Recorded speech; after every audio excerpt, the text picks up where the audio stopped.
Hi, it's Ray Waddell, the quick version of the backstory. This is the question and answer session.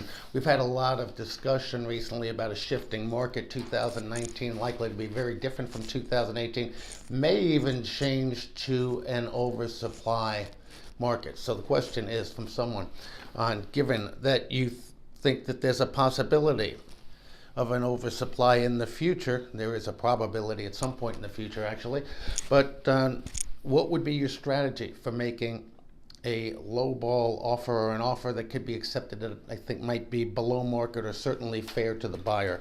Now, let's make the answer quick. I'll reel these off in a hurry for you. First, check how many days on the market. A house that's been sitting around 4, 6, 8, 9 months. The longer, the better for you as the buyer. The more desperate the seller is likely to be. Not a firm rule. Usually true, though.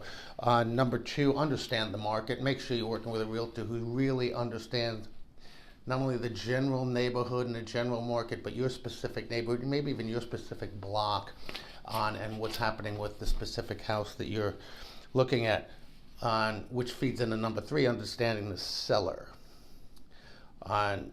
Even if you're working with the listing agent, you're not going to get very much information, assuming that listing agent is any good, because they represent the seller and they wouldn't be giving you too much information. So your buyer agent should have a good relationship with the listing agent. Better if they know the property, better if they know the neighborhood, understand what the motivations may be. You may find that the seller is much more willing to accept a low offer if it's good, clean, and can get out of there, which leads me into number four, make the offer clean. Definitely, if you're going to have a mortgage, have a pre-approval ready to go and make it firm and solid. It's unquestionable. If you're going to make a cash offer, even better. But be ready to just make a clean offer, not a lot of contingencies, and you're more likely to get a lower price that way. And number five, just be fair. I mean, I've wasted time with some people who, when push comes to shove, they finally find a place that looks great and say it's a $500,000 house, and instead of offering 475 or even 460 or something like that, they said, we'll offer them 395. It's just an insult to the seller. They're not even going to come back to you with anything. They're not going to split the difference. They're just going to tell you to get lost, and it's going to be an embarrassing for everybody. So yes, be fair, be low, but also be very fair about it. I mean, a $500,000 house, there are reasons under certain circumstances where they would take 450. We don't know.